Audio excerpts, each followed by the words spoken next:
नमस्ते छात्रों, आज हमें 12वीं कक्षा के लिए पाठ लेने वाले हैं। पिछले वीक में आपने क्या देखा था? रस के बारे में ही हमें पाठ लिए थे। उसी का कंटिन्यूएशन होता है इस वीक भी। ओके, पिछले वीक में हमें रस की परिभाषा और रस के वो होने वाले उसके डेफिनेशंस और उसके बारे में उसमें होने वाले प्रकार देखे थे। उसके बाद में उसमें श्रृंगार रस देखे थे। पहले रस क्या होता है? रस रसमयी है, काव्य रसात्मक आनंदमयी है। रस के बारे में हमें अब पहले उसके बारे में कहेंगे। तो पिछला वीक में यही देखे थे। रस क्या होता है, उसका डेफिनेशंस, परिभाषा। विभाव, अणुभाव और संचारी भाव के रूप में स्थायी रूप को वह वातावरण मिल जाता है। इनके सहारे से स्थायी भाव जिस अलौकिक आनंद अनुभव करता है उसी को रस कहा गया है। विभाव, अणुभाव और संचारी भाव के रूप में स्थायी रूप में वह वातावरण मिल जाता है। इनके सहारे से स्थायी भाव जिस अलौकिक आनंद अनुभव करता है उसी को रस कहा गया है। रस तो नवरस होता है जो हमारे शरीर में विद्यमान है। जो वो बाहर निकलने के कोई रीज़न हो जाता है तभी वो फीलिंग्स हमारे शरीर से बाहर निकलते हैं। रस 9 प्रकार के होते हैं। जैसा भोजन में 6 प्रकार के रस होने से ही वो बहुत स्वादिष्ट बन जाता है, ऐसा ही हमारे शरीर में 9 प्रकार के रस होते हैं। जैसा हंसना, रोना, सुख से रहना, खुशी से रहना, तो बीभत्स से तो नफरत करना, क्रोध होना, वीर रहना, जैसा 9 प्रकार के रस होते हैं। जो भी एक रस बाहर निकलता है, जब भी हम रोते हैं तो कैसा क्या होता है? जब हम रोते हैं, जब दूसरे तो हमें देखते हैं तो उनको भाव क्या निकलता है? करुण। हमारे प्रति उनको करुण निकलता है। जो हमारे दिल में दुख होता है तो हमें उसे रोककर बाहर निकलते हैं। जब भी कोई हास्य होता है तो हमें हंसते हैं। तो हंसने से क्या होता है? आंख में से आंसू निकलता है। हंसने से भी या रोने से भी, दोनों में भी आंसू निकलता है, लेकिन दोनों भी दूसरा दूसरा होता है। जब रोकर हमें आंसू बहते हैं उसमें वेदना प्रकट होती है। जब हंसकर हम आंसू प्रकट करते हैं उसमें हमारा खुशी प्रकट होती है, संतोष दिखता है। जब भी हमें कोई गंदी चीज देख लेते हैं तो वो क्या करते, हम झट से ही तो हमारा आंख उधर तरफ मोड़ने के लिए भी तैयार नहीं होता, तो हमारी शरीर पुलकित होती है। तो हमें क्या करते, तो उसे छूने के लिए, बिना देखने के लिए भी हमें तैयार नहीं है, तो झट से हमें क्या कर जाते, उसके दूसरे ओर हमें पलट जाते हैं।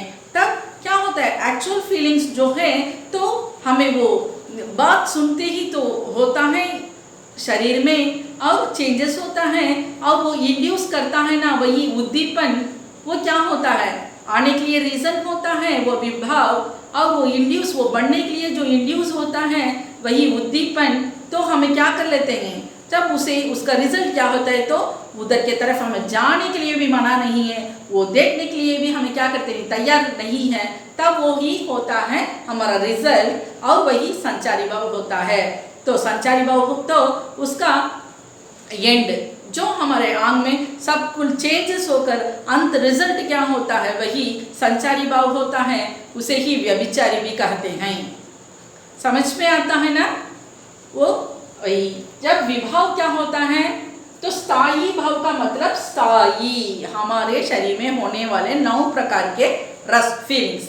ओके, विभाव जो वो रस बाहर निकलने के लिए होने वाला रीजन, उसे हमें एक्सपीरियंस करते हैं और ये अनुभव होता है। संचारी भाव क्या बोली थी, उसका रिजल्ट, एंडिंग।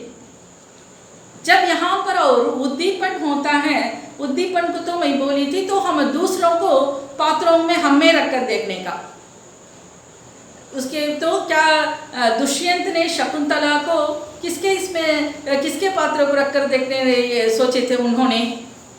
तो पिछले पाठ में मैं बोली थी कि उन्होंने यदि शकुंतला को देखकर दुष्यंत के हृदय में रति का भाव, वो रति के जैसा, तो अपनी पति रति के जैसा, तो दूसरों को पात्रों को लाकर हमें अपने के ओर को रखकर जो एग्जाम्पल देखते हैं। जो कोई एक्ट्रेस होता है तो हमारी ऐसा आदत होती है कि उनके जैसा चलना, उनके जैसा बात करना, उनके जैसा हेयर स्टाइल करना, और जो हमारा जो पहनाव होता है तो उसे भी इतना स्टाइल दिखा लेते हैं कि जैसा जितना चाहे हमें उनके जैसा बताने के लिए। तब ये क्या होता है कि उद्दीपन होता है, उद्दीपन भाव दूसरों का पात्रों को इसमें ला लेते हैं। ओके, अब क्या होता है कि इसमें ये सब उद्दीपन आलंबन भाव होता है। यहाँ पर उद्दीपन क्या होता है तो उसे इंड्यूस करता है, अभी उसे बढ़ाता है। जो कारण होता है विभाव और उसे बढ़ाने का होता है, इंड्यूस होता है, वही रीजन होता है, वही उद्दीपन होता है। अंत तो रिजल्ट होता है संचारी भाव। जब विभाव, अणुभाव और संचारी भाव, जब वो हमारे शरीर में होने वाले स्थायी भाव में होने वाले वो भाव को, फीलिंग्स को बाहर निकालने वाला रीजन विभाव, और जो उससे हमें एक्सपीरियंस होते हैं, जो क्या होता है तो हमारा बॉडी फीलिंग्स कैसा बदलता है, तो हम कैसे एक्सपीरियंस करते हैं, वही अनुभव होता है। और संचारी भाव उसका रिजल्ट क्या है, अंत में हमें क्या रोते हैं, हंसते हैं, शांत होते हैं, पुलकित होते हैं, वही संचारी भाव होता है। ये स्थायी रूप से बदलने के लिए वो सिचुएशन मिल जाता है। इतना चेंजेस हमारे बॉडी में होने के लिए जो सिचुएशन, वातावरण मिल जाता है, उससे सहारे से हमें जो लास्ट में हम एक्सपीरियंस करते हैं, या हैप्पीनेस या दुख, कुछ आनंद, कुछ भी हो, वही क्या होता है, रस कहा जाता है। समझ में आता है क्या छात्रों? ओके, पिछले बार हमें देखे थे श्रृंगार रस। श्रृंगार रस क्या है? श्रृंगार नारी का आभूषण होता है। हमेशा वो क्या करती है, सबसे सुंदर दिखने के लिए तो प्रयत्न करती है, हमेशा उसे सजाती है। तो सब कुछ, सब प्रकार के अपने शरीर के सजाने से, तो अपने वस्त्रों में सब प्रकार के वो उतना क्या करती है, टैलेंट होती है कि अपने को सजा कर रखने के लिए, डेकोरेटिव वही होती है। तब नारी का आभूषण होता है श्रृंगार रस। ओके, यहाँ पर एक एग्जाम्पल दी थी, मैं पिछले बार भी बोली थी, राम और सीता का। जब राम की सुंदरता को देखकर दिल में, सीता के दिल में उत्पन्न हुआ जो वो भाव, वो क्या हुआ, वो विभाव क्या हुआ, उसके बाद में उन्हें एक्सपीरियंस क्या की थी, उसका रिजल्ट क्या हुआ था, वही श्रृंगार रस में हमें देखे थे। वही श्रृंगार रस में दो प्रकार होते हैं, संयोग और वियोग। संयोग होता है तो मिलन का, और वियोग होता है बिछुड़ने का। जब नायक और नायिका जब मिलते हैं तो वहाँ से तो उन्होंने सारे संसार को भूल जाते हैं, तो उनका इतना ही हम महसूस कर सकते हैं, सिर्फ वे दुनिया में सिर्फ वो दो ही है, तो वो उनके वातावरण को ही भूल जाते हैं, तो आसपास क्या चलता है वही भूल जाते हैं, और इतना वो खुशी को महसूस करते हैं, तो वो इतने अच्छे से अच्छा अपने समय को बिताते हैं, तो समय भी बहुत जल्दी से चले जाता है उनके लिए। तो उनकी हंसी, उनका खुशी, उनका वो एक दूसरे का हाथ का मिलन, तब यहाँ पर ये सब पता लगता है। तब वहाँ पर इन्होंने क्या एक्सपीरियंस किया था, क्या अनुभव करते हैं, मिलन का, नायक और नायिका का मिलन होता है। और हमें नेक्स्ट देखते हैं वियोग। वियोग का मतलब क्या है, सेपरेशन, बिछड़ने का। बिछड़ने का ही तो हमें ये सोचते ही, ये बोलते ही पता लग जाता है कि नायक और नायिका का हालत क्या होता है। तो क्या होएगा, फर्स्ट रीजन होता है कि वो रोने लगते हैं, वेदना प्रकट होता है, वेदना का रिजल्ट होता है आंख से आंसू बहना। तो और कांपता है, अपना शरीर कांपता है, और वो क्या करते हैं, इतना वेदना पर भूख नहीं लगती है, शांत नहीं है, नहीं नींद लगता है, तो नहीं खाते हैं वे लोग। तो इनको तो ऐसी एक बीमारी आती है कि जो उनके शरीर से जो वो वस्त्र हो या कंगन हो निकल कर पड़ते हैं, वो भी उन्होंने बेसुध रहते हैं, सब अनजान होता है, जो क्या चलता है संसार में वो उनको थोड़ा भी समझ में नहीं आता है। सिर्फ इन्होंने हमेशा के याद में रहते हैं कि नायक या नायिका का फिर से वो मिलन का ही वह सोच रहते हैं। ओके, दो प्रकार के होते हैं श्रृंगार, संयोग और वियोग, मिलन और बिछुड़ने का। पिछले बार यही देखे थे ना। इस बार हमें देखते हैं करुण रस और वीर रस। करुण रस यहाँ पर करुणा। करुणा कैसा पैदा होता है? दूसरों के प्रति दूसरों का कुछ या दुख होता है तो हमें क्या करते हैं, वेदना होती है, उनको देखकर हमारे दिल में जो भाव उत्पन्न होता है वही करुण होता है, करुण रस होता है। देखो डेफिनेशन, किसी की वेदना या दुख को देखकर उत्पन्न होने वाली भाव करुण रस कहते हैं। किसी की वेदना, दूसरों की वेदना, जब भी कोई गिर जाते हैं, कुछ दुर्घटना हो जाता है, किसकी मृत्यु हो जाती है, तब वहीं पर हमें क्या करेंगे, तो अपना वेदना, उनका वेदना को देखकर हम हंसेंगे या कॉमेडी करेंगे या शांत रहेंगे? नहीं, तो हमें भी उनके साथ में मिल जाएंगे, उनके दुख में हमें पार्टिसिपेट करते हैं। तभी वो वही होता है करुण, वो एक्चुअल फीलिंग्स जो हमारे बॉडी में हैं।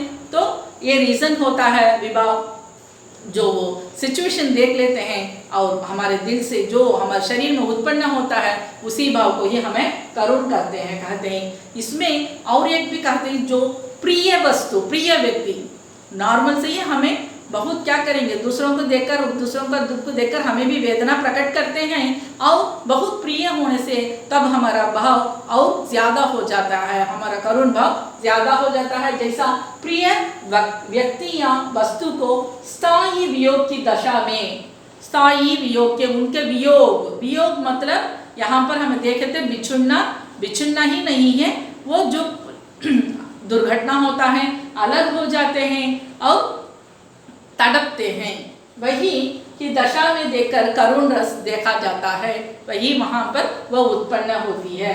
किसी की वेदना या दुख को देखकर उत्पन्न होने वाली भाव को ही करुण रस कहते हैं। तो यह व्यक्ति या वस्तु का स्थायी वियोग की दशा में करुण रस देखा जाता है। यहाँ पर अच्छा सा एग्जाम्पल दिया गया है एक नवविवाहित लड़की का, जो पहले दिन उसका विवाह हुआ, दूसरे दिन वह क्या हो गई, विधवा हो गई। देखेंगे कैसा होता है ये हालत। देखो इसमें अच्छा सा एग्जाम्पल दिया गया है। अभी तो मुकुट बंधा था मात, हुए कल ही हल्दी के हाथ, खुले भी थे ना लाज के बोल, खिले भी थे चुंबन शून्य कपोल, हाय रुक गया यही संसार, बना सिंधु अनले श्रृंगार। देखो इसमें ये नवविवाहित की लड़की का बारे में और उसका विधवा के बारे में कहा गया है।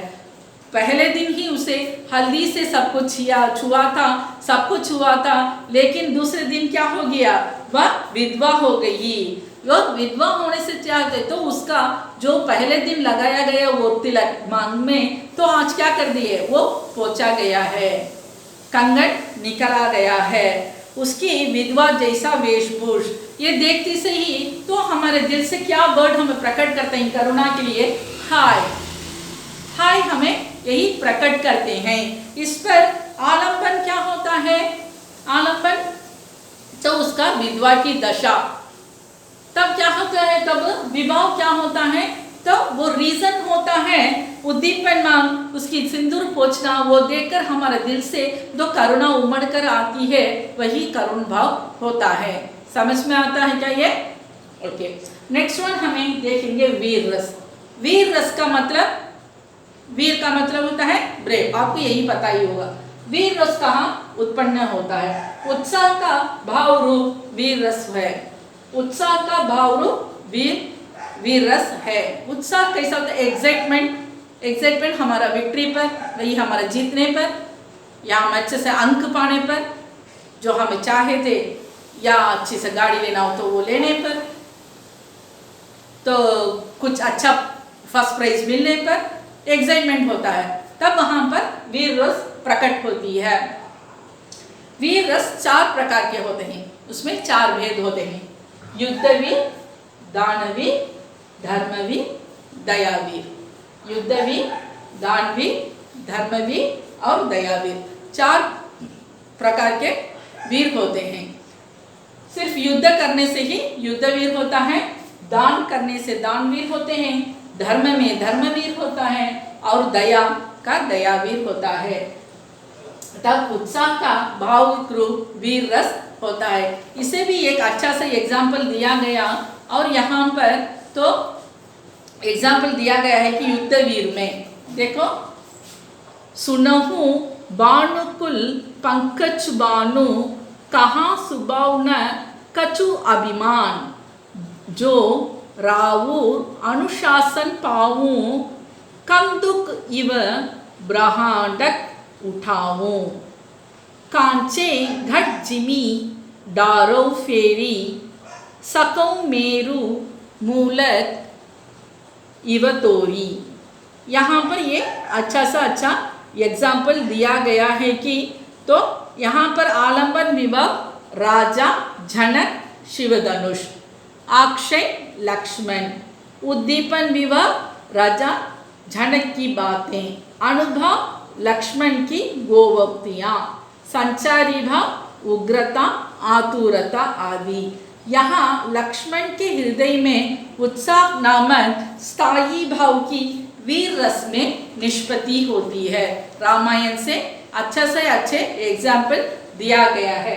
समझ में आता हो कि छात्रों, हमें पिछले बार से हमें रस की परिभाषा पढ़े थे और उसके बाद में हमें 3 प्रकार के रस को देखे थे। पहला श्रृंगार रस, श्रृंगार में 2 उपभेद होते हैं, संयोग और वियोग। और नेक्स्ट वन करुण रस, वीर रस। देखेंगे रस का परिभाषा क्या होता है। विभाव, अनुभव और संचारी भाव के रूप में स्थायी रूप को वह वातावरण मिल जाता है, इनके सहारे से स्थायी भाव जिस अलौकिक आनंद का अनुभव करता है उसी को रस कहा गया है। रस तो क्या है, रसात्मक होती है, तो वो कितना हमें एक्चुअल में हमारे बॉडी में विद्यमान है, वही स्थायी भाव कहते हैं। स्थायी भाव कितने प्रकार के होते हैं? 9 प्रकार के होते हैं। जैसा शांत, करुणा, बीभत्स, क्रोध, जैसा 9 प्रकार के होते हैं। जो 6 प्रकार के जो स्वाद होते हैं, वह स्वाद के बिना भोजन बिल्कुल व्यर्थ हो जाता है। जो कुछ 6 प्रकार के रस से वो पकवान चलता है, वो भोजन बनाते हैं, तो वो अन्न बहुत स्वादिष्ट होता है। ऐसे ही 9 प्रकार के जो एक्सप्रेशंस होते हैं उससे ही हमारा जीवन चलता है। तो एक्चुअल से वह सब निकलता है बाहर, तो उसके लिए कोई सिखावट का ज़रूर नहीं होता है। जो कुछ भी हम दुर्घटना देखते हैं, आपसे हमारे दिल से क्या होता है? करुणा निकलती है। तो हमें क्या होता है, ये उससे भी हमें क्रोध भी कर सकते हैं, आता है, गुस्सा आता है। गुस्से से हमें वहाँ पर वीर भी पैदा होता है, तब दौड़ते ही उसे बचाने के लिए, तो उसे मारने के लिए। तब वहाँ पर ये सब क्या होता है? स्थायी भाव। वहाँ पर शांत नहीं होता है, वहाँ पर शांत नहीं होता है। ये सब हमारे शरीर में होने वाले स्थायी भाव होता है। स्थायी भाव को बाहर निकालने के लिए कोई रीजन मिलता है, वही विभाव होता है। विभाव क्या है? तो स्थायी भाव को बाहर निकालने के वाले वो रीजन होता है। अनुभव होता है क्या है? कुछ एक्सप्रेशंस, जो उससे होने वाले एक्सप्रेशंस। जब भी गुस्सा आता है तो क्या होता है? आंख लाल होते हैं और शरीर तो ऐसा ही हिलता है, बहुत कांपता है, और जो ये बुचाएं सब ऐसे ही निकलते हैं, तो हाथ से हमें बहुत सारे इफेक्ट्स सब दिखाते हैं। वही तो क्या होता है? वह सब हमारा अनुभव होता है, सब ये होता है। और उसके बाद में उद्दीपन होता है, अंत में रिजल्ट होता है। तो अंत रिजल्ट जब रो कर हमें लास्ट में क्या होते हैं? तो हंस कर हमें क्या, जो वेदना प्रकट कर हमें अंत में क्या होता है? वही तो रिजल्ट होता है संचारी भाव। संचारी भाव का मतलब है एंडिंग। जब वो क्या होता है, उसे और एक भी कहते हैं कि व्यभिचारी भाव। समझ में आता है क्या छात्रों? विभाव, अनुभव और संचारी भाव का ये रूप में, स्थायी रूप में जो वातावरण मिल जाता है, इनके सहारे से स्थायी भाव का जिस अलौकिक आनंद का प्रकट करते हैं, उसी को रस कहा जाता है। रस में हमें इस 3 प्रकार के रस देखे हैं। उसमें पहला श्रृंगार रस होता है, श्रृंगार नारी का आभूषण होता है। उसके बाद में श्रृंगार 2 प्रकार के होते हैं, संयोग रस और वियोग रस होता है। संयोग में मिलन, नायक और नायिका का मिलन होता है, उस पर वहाँ पर होने वाला विभाव और उसके बाद में वहाँ पर अनुभव और एक्सप्रेशंस होता है और एंडिंग होता है संचारी भाव। उसके बाद में वियोग होता है बिछुड़ने से क्या होता है और नायक और नायिका का हालत क्या होता है, उसमें वो क्या महसूस करते हैं, क्या अनुभव करते हैं और उनका एंडिंग्स अंत में क्या होता है, वही संचारी भाव होता है। उसके बाद में करुण रस। करुण क्या होता है, किसी को वेदना या दुख को देखकर उत्पन्न होने वाली भाव करुण रस कहते हैं। प्रिय व्यक्ति या वस्तु को स्थायी वियोग की दशा में देखकर करुणा रस देखा जाता है। नेक्स्ट वन, वीर रस। वीर क्या होता है, उत्साह का भावुक रूप को ही वीर रस कहते हैं, जहाँ पर उत्साह का मतलब एक्साइटमेंट होता है।